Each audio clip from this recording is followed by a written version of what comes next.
Si on mettait bout à bout chaque brique vendue chaque année, on pourrait faire plus de 10 fois le tour du monde.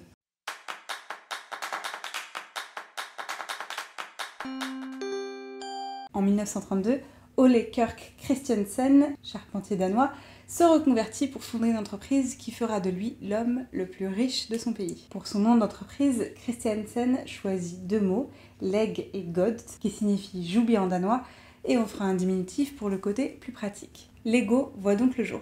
Au départ, les pièces de ce jeu sont en bois, et Christiansen choisit de créer un logo qui sera simple d'utilisation, uniquement à poser sur les étiquettes de vente et pas du tout sur les pièces. 2 ans plus tard, l'entreprise fait déjà de beaux bénéfices et la clientèle aisée de Christiansen le pousse un petit peu à revoir son logo pour lui donner un côté un peu plus traditionnel qui saura convaincre sa nouvelle clientèle. En 1946, l'ex-charpentier quitte finalement le monde du bois et se résout à créer ses pièces en plastique moulé. Cette amélioration optimise son catalogue de jouets et le pousse donc à créer un nouveau logo. Cette fois-ci, il souhaite introduire l'idée de construction à son logo et imagine une sorte de boîte de laquelle sortiraient les lettres du logo en référence directe aux petites briques à assembler.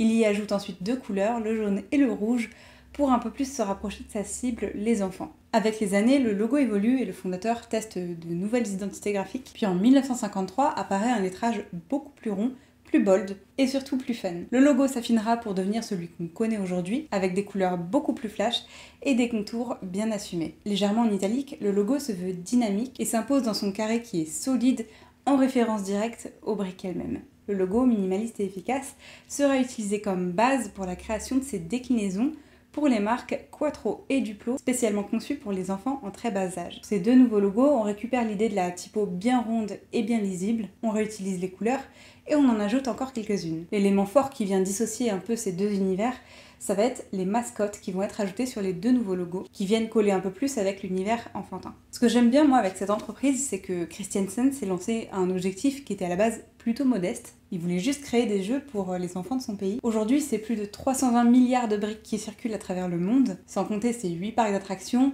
les films, les jeux vidéo, mais aussi sa vraie maison en Lego, construite par l'artiste James May avec 3,3 millions de briques en plastique. Bon, aujourd'hui elle est détruite, mais à l'époque Lego avait voulu la racheter, puisque cette petite maison était tout à fait fonctionnelle, il y avait même des toilettes qui marchaient.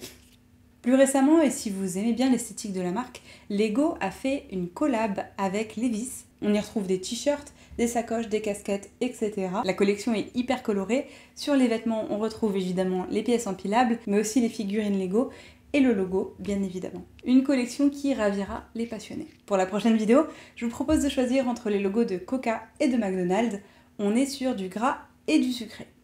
Donnez-moi votre préférence en commentaire et je parlerai du logo qui aura été choisi. N'hésitez pas également à soutenir la chaîne en vous abonnant et en likant cette vidéo.